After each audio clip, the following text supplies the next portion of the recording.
अगर आप भी देखना चाहते हैं रोज़ नई नई कहानियाँ तो हमारे चैनल को जल्दी से जाकर सब्सक्राइब कर लें और बेल आइकन को दबाना बिल्कुल भी ना भूलें ताकि हमारे आने वाली हर वीडियो की नोटिफिकेशन आपको सबसे पहले मिल सके। एक गांव में उर्मिला नाम की औरत रहती थी। उसके पति का कुछ सालों पहले ही देहांत हो गया था। जब उसका पति इस दुनिया से चला गया था जब उसके बच्चे बहुत छोटे थे और जब से ही उर्मिला ने सब्जी बेचकर अपने बच्चों का पेट पाला था। उर्मिला के दोनों बच्चों को पढ़ाई करने का बहुत शौक था। एक दिन उर्मिला सब्जी बेचने के लिए जा रही होती है तो उसका बेटा उससे कहता है, माँ, आज हम स्कूल नहीं जाएंगे।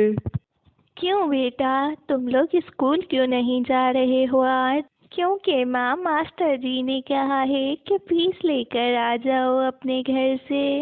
अच्छा, ऐसी बात है। हाँ, हमें मास्टर जी ने कहा है कि जब तक के फीस नहीं लेकर आओगे तुम्हें स्कूल में नहीं आने देंगे। तुम लोग चिंता मत करो, मैं आज कुछ न कुछ करके तुम्हारे स्कूल की फीस लेकर ही आ जाऊंगी। और फिर उर्मिला सब्जी बेचने के लिए गांव में निकल जाती है।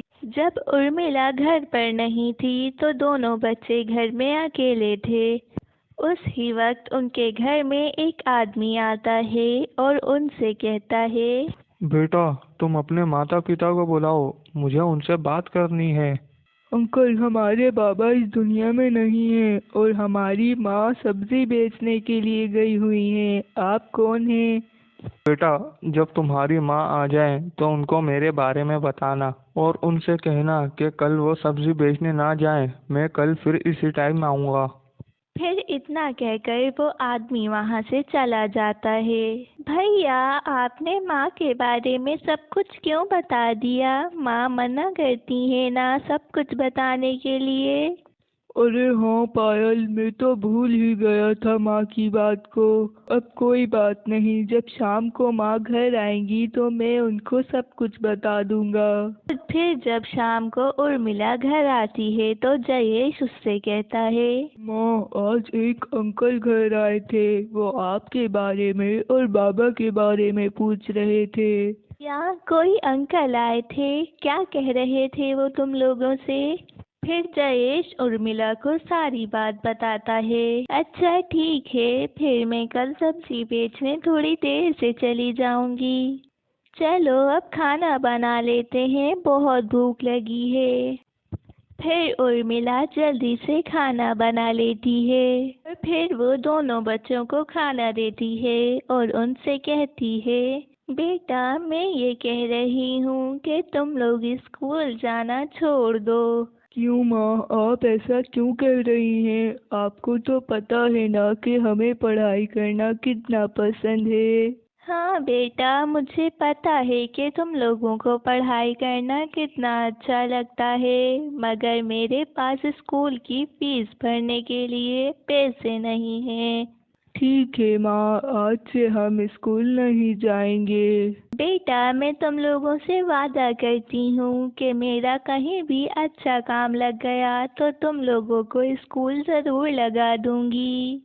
और फिर खाना खाने के बाद वो लोग सो जाते हैं। और फिर अगले दिन सुबह होते ही वो आदमी उनके घर आ जाता है और कहने लगता है, क्या आप ही हैं उर्मिला?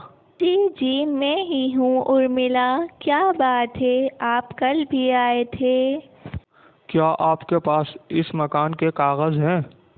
नहीं, इस घर के कागज तो मेरे पास नहीं है। इसका मतलब आप सरकारी जगह पर घर बनाकर बैठी हुई हैं। नहीं नहीं, ऐसा नहीं हो सकता। ये मकान मुझे मेरे पति ने दिलाया था और मेरे पति मुझसे कभी धोखा नहीं कर सकते। मैं कल क्रेन लेकर आऊँगा और कुछ मजदूर भी। मैं कल फिर दोबारा आऊँगा और ये घर गिरा दूँगा। आप मुझे एक दिन का समय और दीजिए, मैं कागज ढूंढ निकालूंगी। ठीक है, मैं आपको कल तक के समय देता हूँ।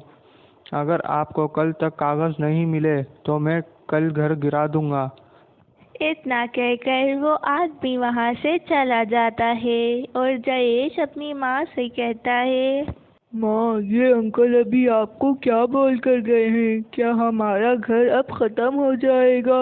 नहीं नहीं बेटा, ऐसा कुछ भी नहीं होगा, तुम चिंता ना करो, मुझे कुछ सोचने दो अभी। फिर उर्मिला बैठ जाती है और बैठकर वो कुछ सोचने लगती है। हाँ, मुझे याद आया, ये मकान तो हमें मुखिया जी ने दिलाया था, मुझे उनके पास जाना चाहिए। फिर उर्मिला मुखिया जी के घर जाती है और उनको सब कुछ बताती है। तुम चिंता नहीं करो, कल जब वो आदमी आएगा तो तुम मुझे बुला लेना, मैं उससे बात कर लूँगा। अभी तुम घर जाओ और चिंता ना करो। फिर उर्मिला अपने घर आ जाती है और कहने लगती है, हे भगवान, ये सब क्या हो गया है? वैसे ही सब्जी में इतनी बचत नहीं हो रही थी और आज की छुट्टी हो गई है। चलो अब सो जाती हूँ और जैसा मुखिया जी ने कहा है मैं बिल्कुल वैसा ही करूँगी। और फिर खाना खाने के बाद वो लोग सो जाते हैं। और फिर जब वो आदमी उर्मिला के घर आता है सुबह, तो पीछे से मुखिया जी भी उनके घर आ जाते हैं। मुखिया जी उस आदमी से कहते हैं, तुम कल भी आए थे इनसे इनके घर की मालूमात करने, मैंने दिया था इनको ये घर, तुम मुझसे बात करो। फिर वो आदमी मुखिया जी को सारी बात बताता है। ये घर सरकारी जगह पर नहीं बना हुआ, इस घर के कागज़ मेरे पास हैं, मैंने दिया था इनको घर। और तुम चलो, मैं तुम्हें इस घर के कागज़ दिखा देता हूँ। और नहीं नहीं मुखिया जी, अगर आप कह रहे हैं कि इस घर के कागज़ हैं और आपने दिया था ये घर, तो मुझे पक्का यकीन है। चलें, अब मैं चलता हूँ। फिर वो आदमी उर्मिला से कहता है, अरे बहन जी, मुझे आपके बेटे ने बताया था कि आप सब्जी का व्यापार करती हैं। जी जी, मैं सब्जी का व्यापार करके ही अपने बच्चों का पेट पालती हूँ।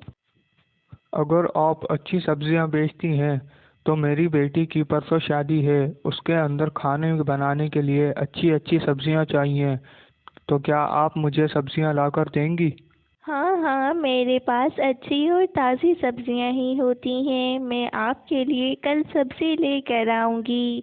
आप बता दें कि आपको कितनी सब्जी चाहिए। मेरी एक ही बेटी है और मैंने उसकी शादी में बहुत ज़्यादा लोगों को बुलाया है, तो आप ऐसा करिएगा कि 60-70 किलो सब्जी लेकर आ जाइएगा।